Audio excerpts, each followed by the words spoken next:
Good afternoon. I'm Christine, I'm Saba. and we are both graduate students at the University of St. Augustine for Health Sciences.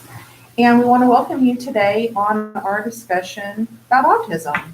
So today we're going to be talking about the definition and how to assess and diagnose in the school setting. And we're going to be talking about different types of treatments as well as how to promote communication and also different resources that are readily available.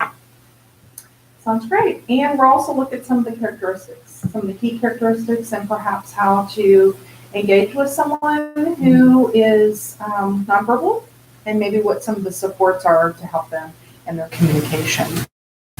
So let's start out by defining what autism is. Mm-hmm. So are you familiar with autism and what the definition is for autism? Well, sometimes I see some behaviors that are kind of out of the ordinary or not normal, and I often think to myself, is this what constitutes autism? But I'm really not sure. Not sure. Well, and sometimes I think the same thing. And the DSM-5 came out with a criteria to kind of categorize what constitutes autism. So let's talk about that a little bit further. Again, it's a spectrum, so each person's going to be different, but there are certain characteristics that do need to be present for the person to be considered as being autistic.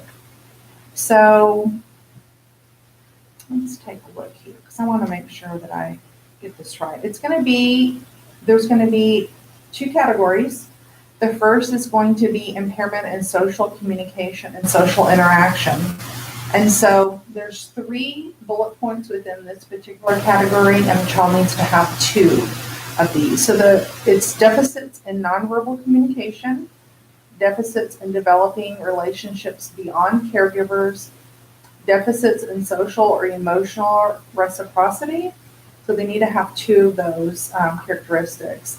And then the second broad category is restricted and repetitive patterns of behavior.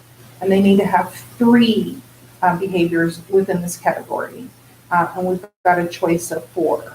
We've got stereotyped, repetitive speech or movements, excessive adherence to routines or ritualized patterns of behavior, abnormally high fixated interest, and unusual sensory input or response to sensory interest. So if you think about that globally, it's pretty straightforward. So you might see a child that maybe they Have a hard time with transitions. Yeah. They can't change their routine, or if something happens that throws them off, they have a hard time with it. Exactly.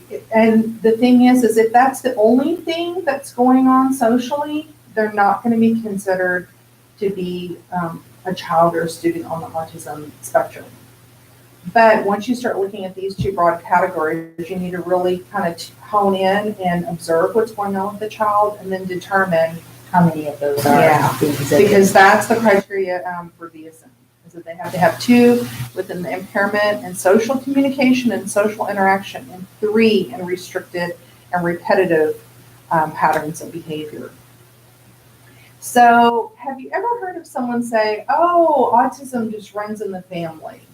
Yes. You heard that? Mm-hmm. So have you ever thought, why? What's the underlying current there? Mm-hmm.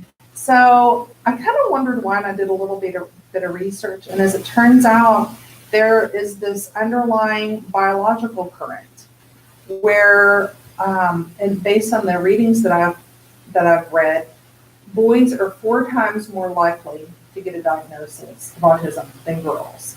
And so then that kind of made me wonder, well, why? Why is it girls are just being overlooked?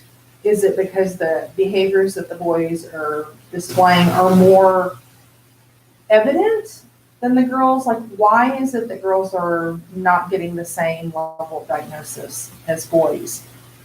And so one of the things that I read is that with that biological undercurrent is that, let's see, what did I find out?